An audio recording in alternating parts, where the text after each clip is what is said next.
Bienvenidos a Dilo con Igualdad de Género. En esta ocasión, la verdad es que estamos de manteles largos para platicar de una de las películas más nominadas en el Oscar 2026, el premio de la Academia de Artes y Ciencias Cinematográficas, una película que estrenó en el Festival de Cannes y bueno, pues que se llama Valor Sentimental. Para esta película, por favor, coméntenos si ustedes ya la vieron, si no la han visto, qué han escuchado. Nos dará mucho gusto leerlos en los comentarios. No se olviden de compartir este video, suscríbanse al canal y desde luego déjenos su like.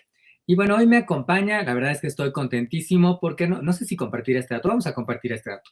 Aquí me acaba de regresar a las salas de cine porque por motivos personales no había podido asistir, así que este capítulo tiene pues más cuestiones que celebrar, entre ellas que Akim ha regresado a las salas de cine. Akim, qué gusto saludarte, qué gusto que ya pudiste volver. No es que Akim esté castigado y no pueda ver películas, pero no las puede ver eh, porque se complica un poco su dinámica en las salas de cine. ¿Cómo estás, Akim? Muy bien, Carlos, muchas gracias. Pues igual, contento de volver aquí y justamente volver después de la experiencia de visitar de nuevo una sala de cine que pues no tiene comparación, ¿no? A pesar de que cada vez más se puede recrear esta experiencia en casa, el hecho de estar, o sea, todo el acto y todo el ritual que lleva y dedicarle el tiempo y estás muy concentrado, o sea, es una experiencia que todavía creo que ha sido insustituible. Sí, no hay nada igual que mira, de hecho, yo no tenía pensado que empezáramos con esta referencia, pero Stellan Skarsgård, que es uno de los actores principales, ganó el Globo de Oro como mejor actor de reparto y justamente en su discurso de agradecimiento hablaba justo de esto, ¿no? Del acto de ir a la sala de cine, de disfrutar el cine ahí y de cómo, como tú bien lo decías, no tienes otros distractores, otros estímulos, entonces es mucho más fácil que puedas conectar con la película. Aquí, para quien no te ubique, por favor, danos rápidamente referencia a qué te dedicas. Bueno, pues yo soy profesor de humanidades, ciencias sociales y psicología y ejerzo también como psicólogo clínico con enfoque psicoanalítico en mi consulta privada. Ahorita me dedico a eso. Para valor sentimental necesitamos mucho, mucha terapia, mucho perfil psicológico aquí, porque yo creo que hay muchas cuestiones en esta película que lo requieren. Sí. La película, si ustedes todavía no la ven, acuérdense que pues sí les vamos a dar algunos spoilers. Ahora sí que son por su bien, porque nos van a permitir a nosotros analizar mejor la película. Y bueno, si ya la vieron, qué mejor. Y si no la han visto cuando la vean, tendrán oportunidad de disfrutarla mejor. Es dirigida por este hombre que vemos aquí en pantalla, por Joachim Trier, que quizás pues otros identifiquen por La peor persona del mundo, que fue su película anterior y que justamente comparte protagonista. Es una película que está representando al Oscar justamente a Noruega. La historia va de una familia, digamos, de los Borg, que pues después de una pérdida familiar, las dos hermanas se reencuentran con el padre. ¿No? La historia sigue principalmente a Nora, quien es una actriz. Su padre es un director de cine. Y bueno, en este reencuentro, él le ofrece a Nora el personaje principal en su nueva película.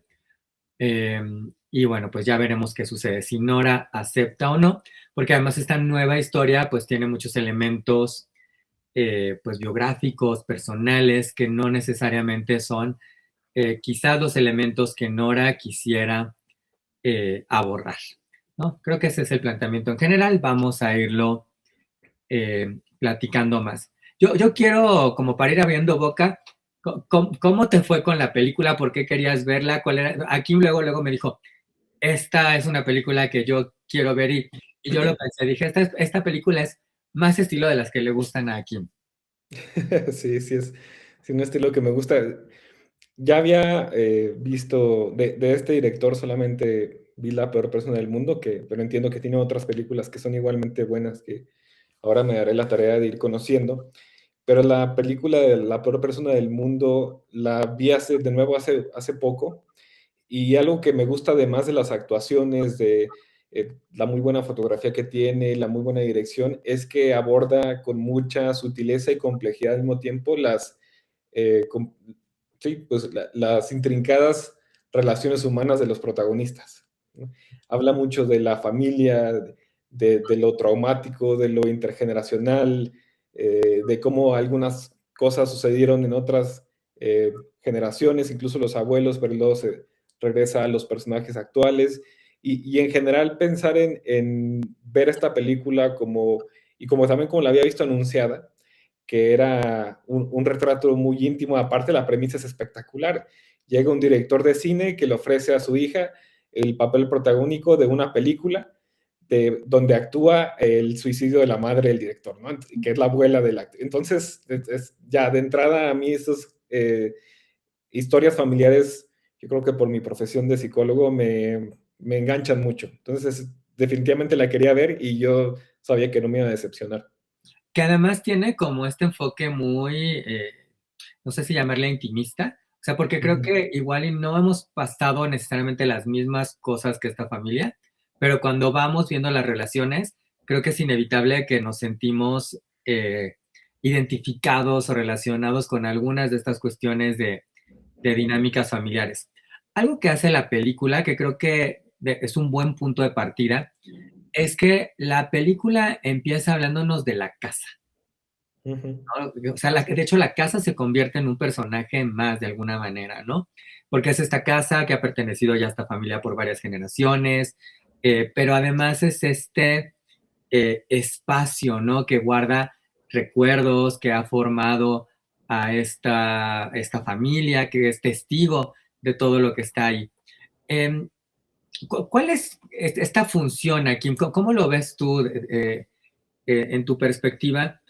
¿Cuál es el rol o la función que tiene esta casa? Que digo, yo lo veo como algo metafórico, desde luego, pero creo que también, pues sí, estos espacios que habitamos, de alguna manera, guardan mucho de lo que somos y de cómo nos hemos construido en relación con otros. Sí, estoy de acuerdo. El inicio de la película es muy bueno porque introduce la historia a partir de la experiencia de la casa, ¿no? Y ahí la mete a la historia como un personaje más. Y realmente, si lo pensamos bien, todo ocurre ahí, en el sentido como de las cosas más importantes de la narrativa. Y la casa como este espacio que contiene, incluso hasta yo lo pensaría justo que decías en términos metafóricos o simbólicos, pues es esa como la presencia, una presencia ahí de la figura materna, de hasta algo, un vientre, ¿no? Y que da luz a todos estos personajes y estas dinámicas y que no se va, continúan ahí. Creo que da pauta para que ocurra de todo. Y al final ahí es donde terminan estando las alegrías, donde terminan estando las tragedias, se termina convirtiendo en el escenario, o bueno, es la intención de donde van a filmar esta película. Entonces, definitivamente la casa ahí tiene una agencia también en la historia y pienso que da pie. Y es interesante porque pensando en la figura materna o de lo materno, empieza con la casa y después empieza con la muerte de la madre, ¿no? Y la casa era para mí un recordatorio de la madre que muere en la película, porque es a partir de esa muerte que se reencuentra el padre con sus hijas y que da pauta para que ocurra todo lo demás. Y que es esa ausencia que está en presencia, digamos, Sí. ¿no? De alguna Ujú. manera, ¿no? Que es como, sí, fíjate que ahorita que lo mencionas me hace incluso pensar un poco en La Casa de los Espíritus, como Mm. todas estas vidas, todas estas experiencias que van quedando en la casa y que forman parte de, y que creo que es una buena manera que también tiene la película como para que conectemos rápidamente, porque creo que todos empezamos a ver la película y empiezas a pensar en tu casa de la infancia, ¿no? Quizás, ¿no? Y entonces, pues sí, o sea, creo que es una buena estrategia que tiene la película.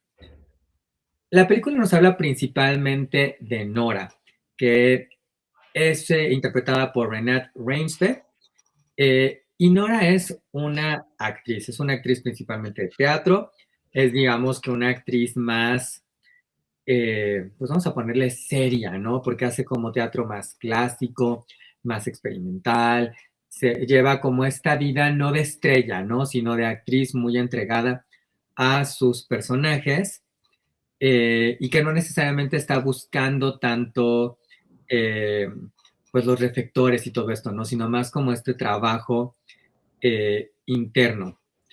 Em, qué me dices, qué pensaste tú de este personaje que además es la protagonista y que pues tiene una relación muy interesante con el padre? Porque además es actriz y entendemos que empieza a actuar gracias al padre, ¿no? Un poco como en esta cuestión de, vamos a hablar del papá, de pues ya está ahí en casa y a lo mejor hay este talento y la facilidad, porque además vamos a descubrir que la otra hermana también hizo trabajo como actriz, ¿no? Pero ¿qué pensaste tú de Nora?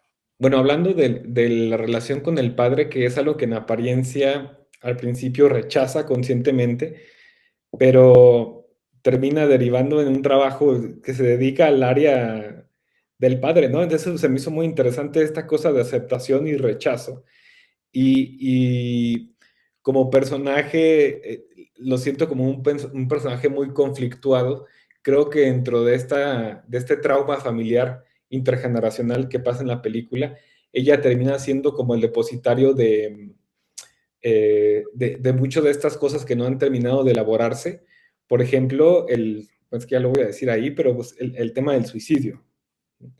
Eh, Me llama la atención la conversación que tienen las hermanas, que también ya mencionaste la otra hermana, y la hermana mayor, Nora, le dice a su hermana menor, ay, ¿cómo se llama la hermana menor? La hermana menor es Agnes. Agnes. Le dice Nora a Agnes, justamente cuando están conversando ahí, ¿cómo es que tú saliste tan bien? Y yo estoy jodida. Dice, no, yo estoy jodida. Y le responde a Agnes, pues porque yo te tuve a ti. A mí me pareció muy bonito porque tener ahí una figura cuidadora siempre hace absolutamente toda la diferencia y es una figura que al parecer Nora no tuvo. El padre estuvo evidentemente ausente porque siempre priorizó el arte y la experiencia artística. Él defendía que los artistas tenían que tener libertad, ¿no? Para poder crear como una noción muy romántica del artista. Por ahí también se nos desvela que la madre era terapeuta. Entonces, Nora tenía más una conexión con su mamá a partir de espiar las conversaciones de su mamá con sus pacientes, que nunca se explora esa relación con la madre, ¿no? Pero se entiende que también es algo ausente a pesar de que esté ahí. Entonces, vemos a Nora como una figura solitaria, conflictuada, que pienso que está buscando conscientemente no repetir la historia de su familia y termina haciéndolo a lo que se dedica, al intento de suicidio, que pienso que es una repetición intergeneracional del de su abuela a la madre de su papá.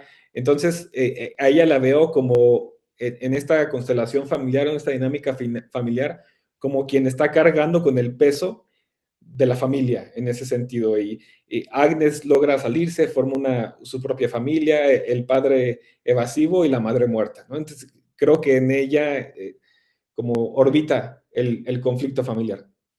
Oye, hay varias cosas aquí muy interesantes de varios aspectos que tú mencionaste.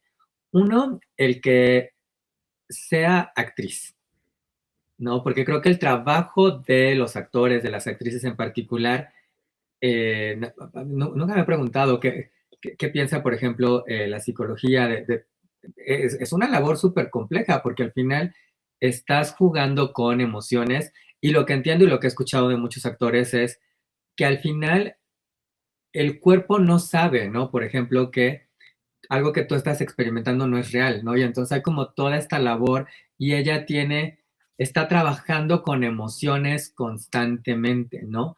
Y nos queda claro, no sé, quizás es como de lo paradójico, en el sentido de ella tiene muchas cosas que resolver personalmente, más las que tiene que resolver para los personajes que interpreta, y Ujú. cómo lo tiene que transmitir también al público, ¿no? O sea, ¿cómo ves tú esta parte? ¿Cómo funciona este entramado? Es complicado porque incluso ahí se ve con este personaje porque ella parece como que está escindida, ¿no? Está dividida.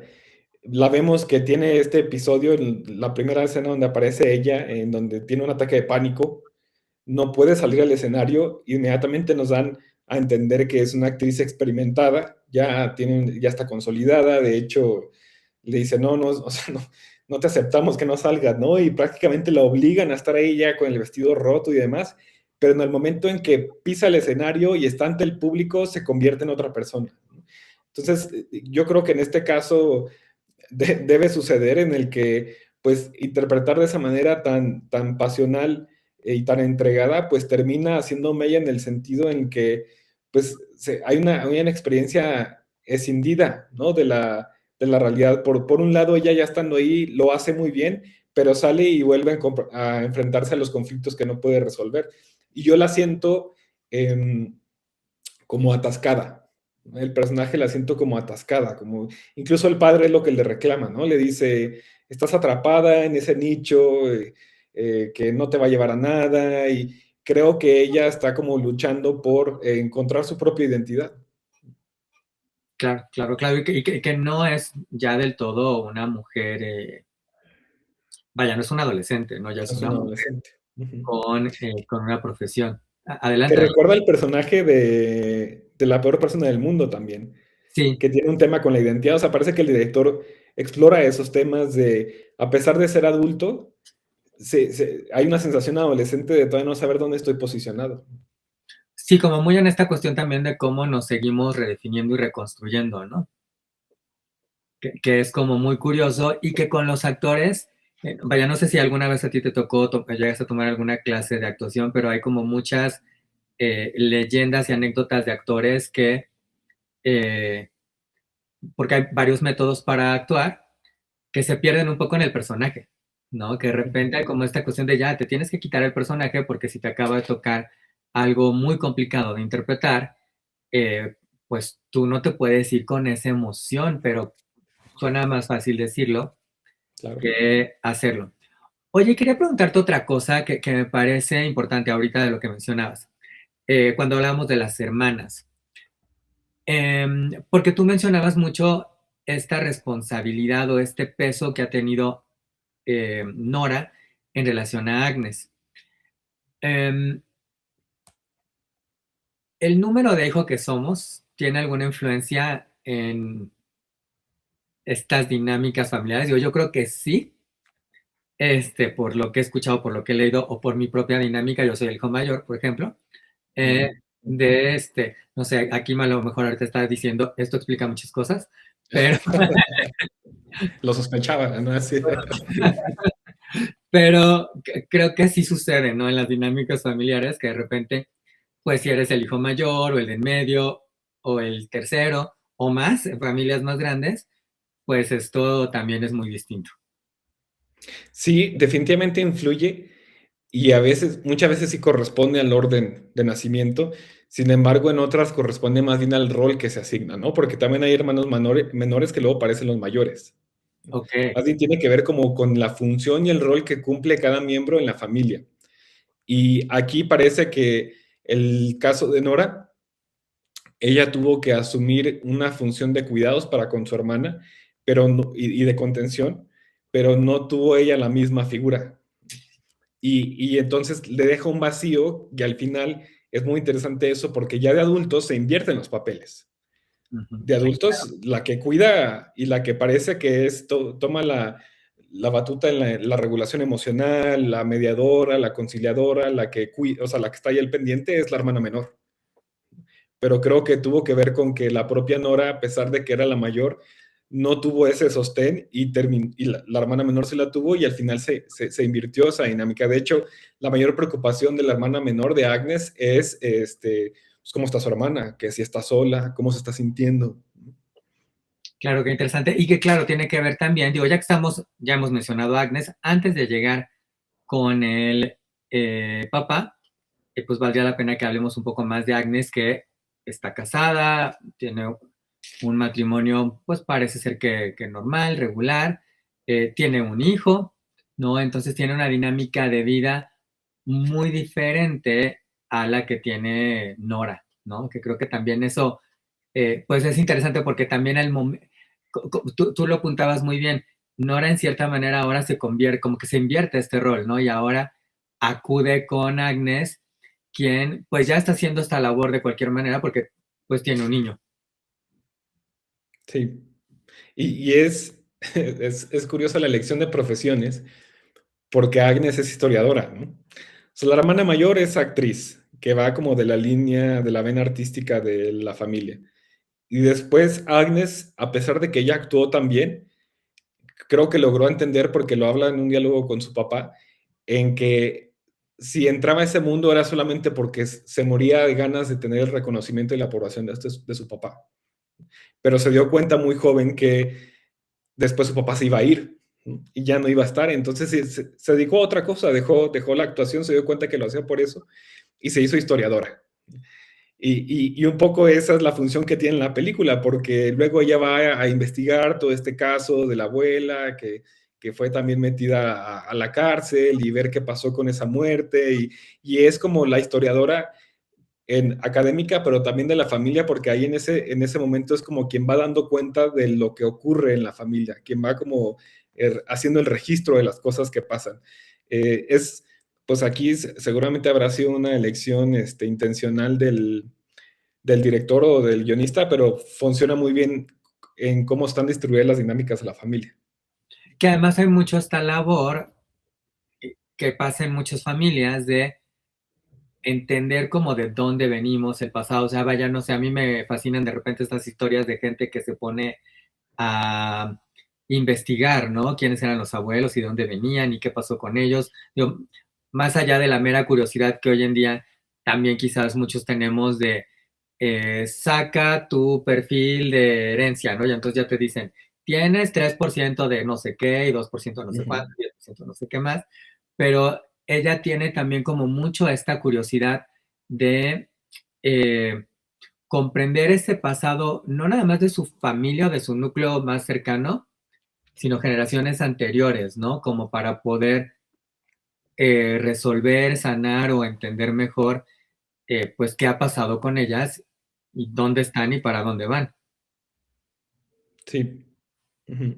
¿Y qué te parece si hablamos de, estoy pensando en referirlo así, no sé si es la manera más correcta a quien tú me refieres, pero estoy pensando en una película que se llama Las Horas y ahí aparece, que no sé si has tenido oportunidad de ver, yo se las recomiendo No, mucho. no lo he Eh, visto. es una película que habla sobre Virginia Woolf. Bueno, son tres historias que se entrelazan, ¿no? Y es Virginia Woolf escribiendo La señora Dalloway y dos versiones de señora Dalloway, digamos, ¿no? Y al final de la historia, este no es mayor spoiler, aparece un personaje que sabíamos que sí había ido, como en este caso, como en Valor Sentimental, regresa el padre, ¿no? Y entonces de repente alguien dice, ¿este es el monstruo? ¿No? Y el Mm. monstruo que aparece en esa película es una mujer de la tercera edad que se ve, pues linda, como una abuelita, como inofensiva, ¿no? Y entonces la pregunta es si es el monstruo o no es el monstruo, y quizás para alguien sí lo es y para alguien más no. Eh, Aquí yo estoy refiriendo de esa manera a este personaje, que no sé si sea un monstruo, ¿no? Que es el padre, ¿no? Justamente Gustav, que este director de cine muy celebrado, que tiene un rato sin hacer ninguna película, que va a regresar al cine con esta película, que además me gusta este guiño que le hace muy a varios directores recientes, ¿no? Como Steven Spielberg, que hace Los Fabelman, que habla sobre su infancia, o a Kenneth Branagh, que tuvo Belfast, por ejemplo, que también habla como de su infancia y todo este tipo de cuestiones, ¿no? Entonces me parecía curioso que tomaran ahora como parte de la historia como esta referencia, ¿no? De una película de corte biográfico. ¿Qué hay que decir? ¿Qué viste tú en este personaje, en el padre aquí?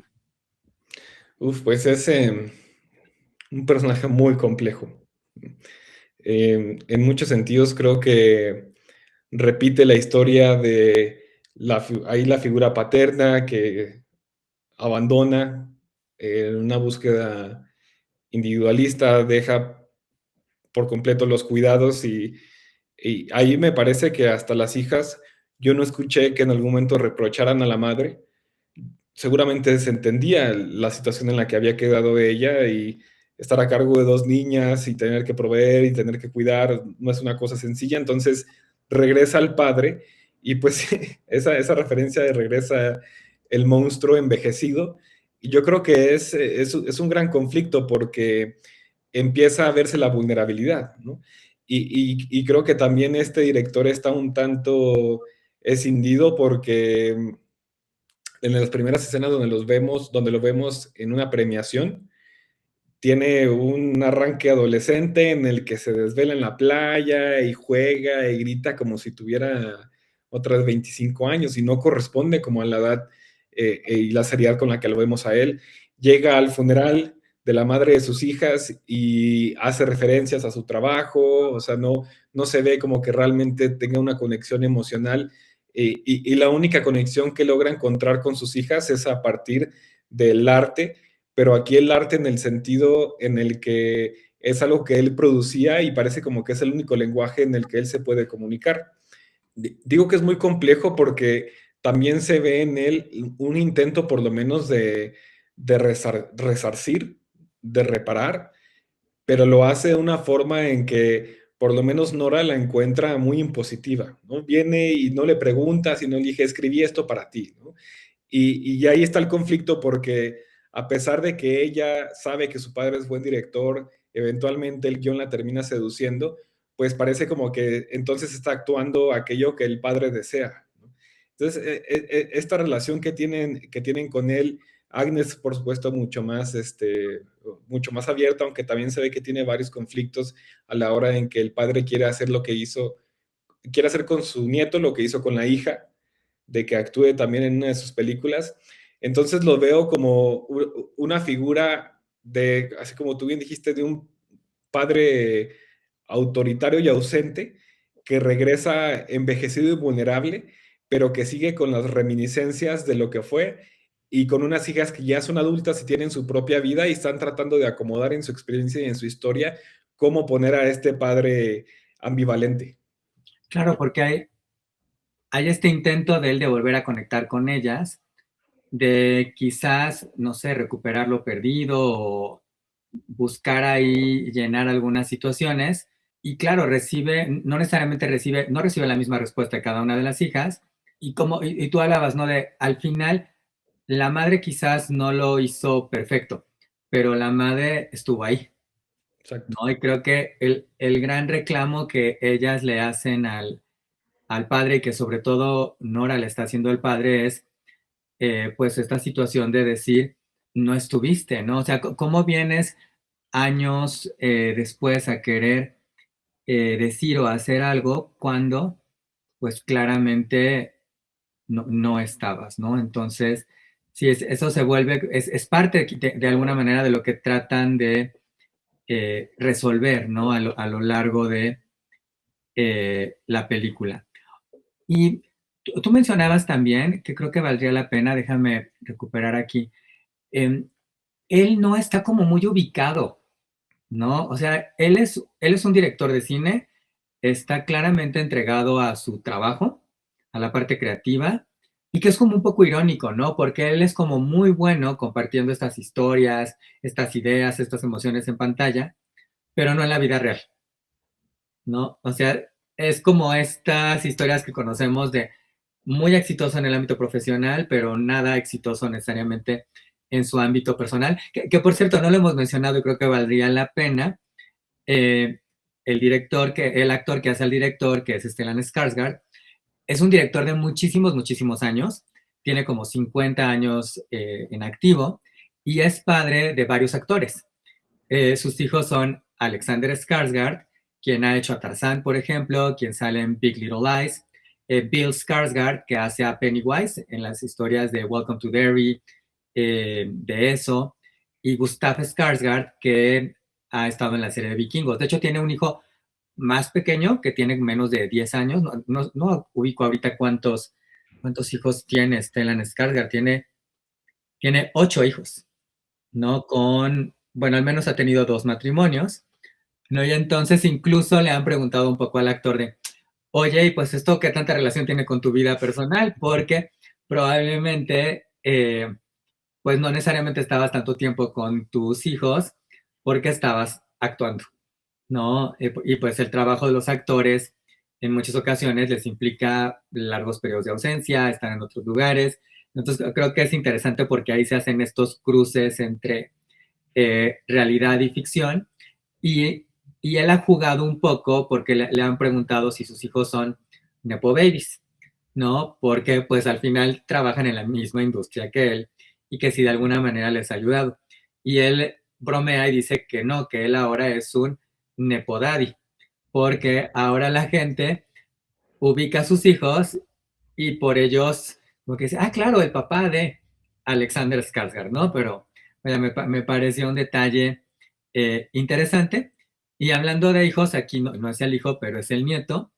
Y te decía yo que me parecía como muy curioso que claramente no está identificado, ¿no? Porque va y quiere congraciarse con la familia y entonces le lleva al nieto, quien quisiera, por cierto, que actuara en la película, que luego están como estas preguntas, ¿no?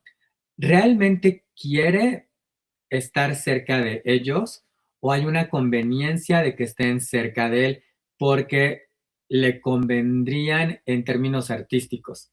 No sé, a lo mejor yo estoy haciendo aquí una pregunta pues incómoda, pero creo que eso sucede, ¿no? Entonces aquí en este acercamiento que Sí. tiene, le lleva un regalo al nieto y le lleva películas, ¿no? Porque claro que como él es director de cine, pues quiere compartir lo que hace, pero no le lleva una película animada o una película familiar, le lleva dos películas que claramente tienen temáticas maduras, que tienen escenas de sexo explícito, que tienen violencia relacionada con lo sexual, ¿no? Entonces, como, bueno, pues a quien en su sano juicio se le ocurre llevarle a un nieto, por poner el equivalente, a lo mejor un poco, a una novela del Marqués de Sade. O sea, sería el equivalente en esto.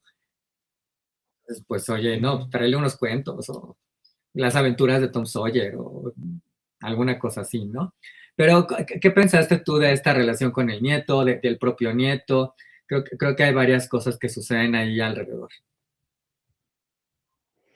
Sí, cuando estaba viendo la película pensaba, ha de ser porque hay una escena donde está jugando con él y graban videos y tal. Y dije, pues va a estar interesante, era un abuelo director de cine. Yo no me había fijado en el detalle de las películas, de cuáles eran, no las alcancé a ver, ¿no? Cuando están en la escena, entonces no vi los títulos. Esto que dices de que no está ubicado, sí, estoy de acuerdo y también estoy de acuerdo en que instrumentaliza las Sí, relaciones. esa es la, Entonces, esa es la se palabra. acerca. Ujú. Sí, incluso, bueno, aquí a lo mejor voy a cambiar un poco el tema. Ahí está instrumentalizando, creo que al nieto, creo que sí, él prioriza siempre la experiencia artística o la autenticidad artística, si algo así pudiera existir, antes que las relaciones. Entonces pone a su hija a actuar, quiere poner a su nieto a actuar, quiere que su otra hija sea el rol protagónico de su obra que la va a proyectar como un regreso triunfal, porque justo lleva mucho tiempo sin dirigir una película. Y también otra personaje de la que no hemos hablado, que es de las principales, que es esta actriz de Estados Unidos, ¿no? Estadounidense, que se llama Rachel en la película, el personaje.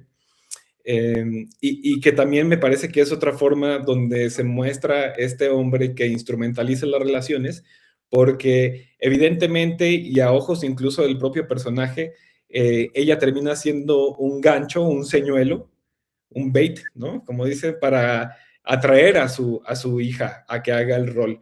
Es claro para la actriz que él simplemente está poniéndolo ahí para que atraer a la hija que actúe. Incluso hay una escena donde le pide que se tiña Y el hasta se pelo parecen. de café.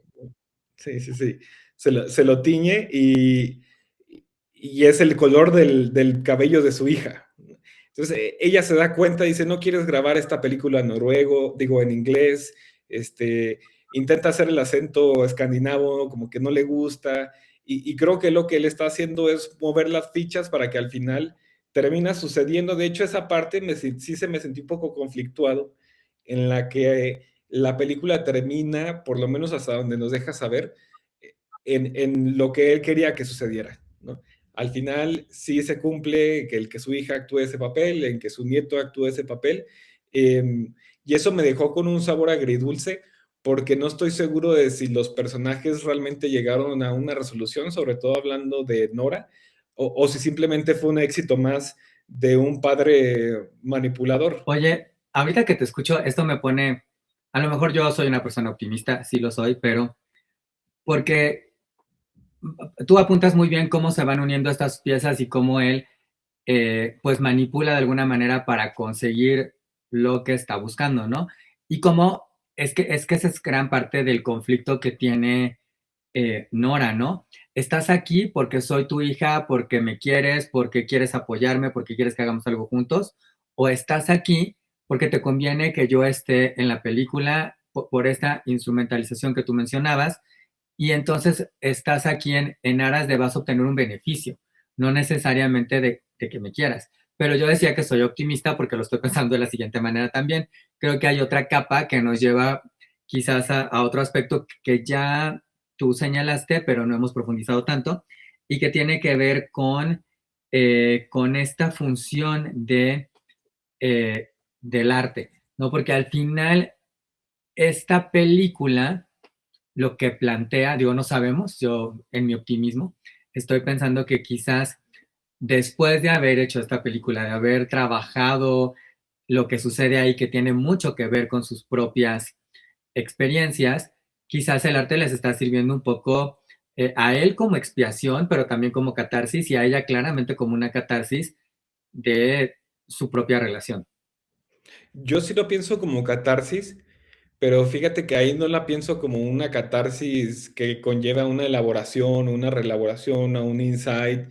Más bien pienso que es una catarsis propia de la repetición, ¿no? Como que sí se desahoga, pero no creo que lleve a la resolución de un conflicto. Y bueno, evidentemente el perfil del padre, del director, pues podríamos meterlo en esta categoría de hoy de pues, un narcisista, ¿no? Pero lo que me gusta es que le agrega mucha profundidad en el sentido en que se explora los orígenes y la historia de él de joven, ¿no? Y ocurre que su madre fue una mujer que fue detenida durante la cárcel durante 2 años.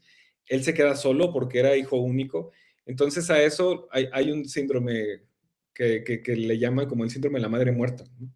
Y lo que quiere decir es cuando un niño a esa edad tiene, antes de que estuviera realmente muerta, pues estaba ausente, ¿no? No tuvo una figura que estuviera ahí para él, crece realmente solo y luego después a los 7 años llega el trauma del suicidio de su madre.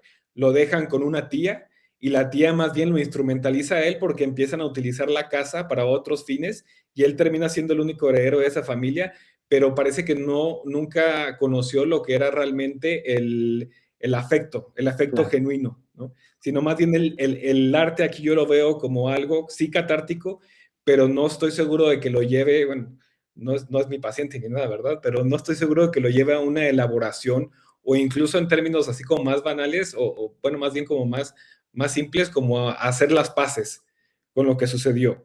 Más bien parece que aquí se está repitiendo algo, incluso el hecho de querer forzosamente que tu hija actúe el rol de tu madre, me parece, no palabras, o sea, es fuerte, bueno, tiene mucha Sí, carga eso, ¿no? Hasta pienso algo de lo incestuoso claro. simbólico Que que además hay tú ahí. me lo mencionabas por aquí en la preproducción, este valor que también puede tener en términos de la sublimación y de la evasión. Sí, entonces yo creo que esa pregunta le deja muy bien la película de, a ver, esto que está ocurriendo es una forma de sublimación del trauma que va a llevar a una elaboración y finalmente va a haber una resolución en la familia donde a partir de esta creación artística van a poder resarcir y reparar los lazos y los vínculos que tienen, o más bien se está repitiendo la historia y solamente se están actuando algo que no se ha podido resolver. Y creo que esa pregunta queda abierta. Y es más, me acordé así de una escena que me pareció bellísima, donde le está explicando cómo le está explicando a esta actriz estadounidense cómo sería la última escena del suicidio, que al final termina ocurriendo, ya lo ves, ¿no? Cómo lo hace en la película. Y cuando dice que su madre, voltea a ver la ventana y pregunta ella, ¿y qué está pensando? ¿No? Y tiene una expresión de que no sabes qué está pensando. Y creo que un poco esa sensación nos deja la película en qué habrá pasado realmente en estos personajes, en su propia historia. O sea, como que queda esa pregunta abierta y me parece como parte de la maestría del director. Su objetivo, más que darnos respuestas, es darnos preguntas y hacer que problematicemos sobre nuestras propias vidas. Yo tengo dos cositas más que quiero preguntarte aquí. Una, que no hemos puntualizado tanto, pero son estas relaciones intergeneracionales, ¿no? Que creo que a todos nos ha tocado, las hemos comentado, y que siempre hay como esta cuestión de las diferencias o las formas distintas que tenemos entre generaciones para comprender y hacer las cosas, y que claro que intervienen en la manera en cómo nos relacionamos.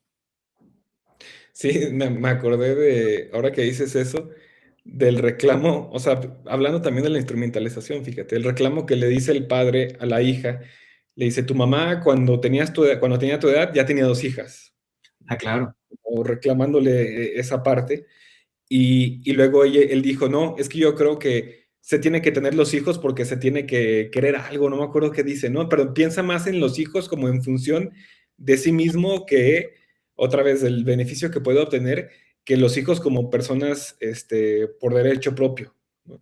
Y creo que ese es el conflicto que tienen las hijas. Y lo intergeneracional aquí también se ve, yo creo, con el personaje de la casa, porque o sea, es muy interesante porque cuando se hereda una casa, se heredan otras cosas también, ¿no? Entonces con la casa se heredan todas las dinámicas familiares que quedan ahí sin resolver. Ay, perdón, ¿eh?